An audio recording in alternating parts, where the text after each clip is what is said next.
मैं वही कह रहा हूँ, आज सुबह लोग कह रहे होंगे यार आज तो क्या ही करें, आज मतलब सुबह खुलेंगे तो मेरे ईटीएफ भी डाउन होंगे, गोल्ड ईटीएफ भी डाउन होगा, सिल्वर ईटीएफ भी डाउन होगा, मार्केट भी डाउन होगा, सब कुछ ही डाउन होगा, तो करें क्या?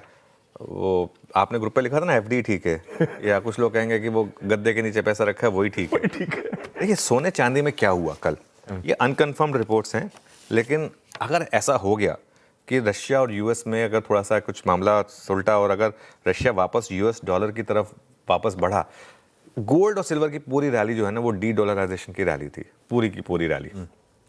सेंट्रल बैंक्स बाय कर रहे थे, चाइना बहुत बड़ी बाइंग कर रहा था, डॉलर का अस्तित्व खत्म, मतलब वो वर्चस्व खत्म हो रहा था। एक बार मुझे डॉलर इंडेक्स दिखा दीजिए सबसे पहले।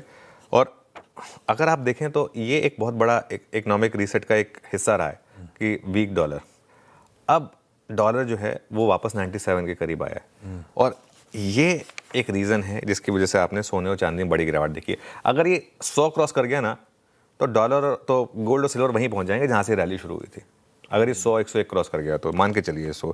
कॉमेक्स पर कल चांदी 11% टूटी है और सोना 3% टूटा है। देखिए चांदी में रैली ज़्यादा हुई थी और स्पेकुलेशन ज़्यादा हुआ था, इसलिए चांदी ज़्यादा गिर रही है। गोल्ड में रैली हुई थी लेकिन इतनी नहीं हुई थी जितनी चांदी वाली थी, इसलिए गोल्ड कम गिर रहा है। प्लस गोल्ड लोग इतनी जल्दी नहीं बेचते हैं, चांदी फिर भी आप एक बार, चांदी अगर घर में रखी तो आप कहते हैं छोड़ो छोड़ो यार बेच देता हूँ। गोल्ड का आप कहते हैं छोड़ना, मैं थोड़ा बेचने वाला हूँ, मुझे तो जनरेशन की वेल्थ है, मैं आगे जनरेशन को पास ऑन करने वाला हूँ। चांदी को लेकर आप वो नहीं कहते हैं, तो इसके लिए चांदी चलती भी ज़्यादा है, वो स्पेकुलेटिव है, गिरती भी ज़्यादा है। सोना उसके मुकाबले कम चलता है लेकिन कम गिरता है, तो इसीलिए सोना कम गिरा। तो ये उस सवाल का जवाब हो गया।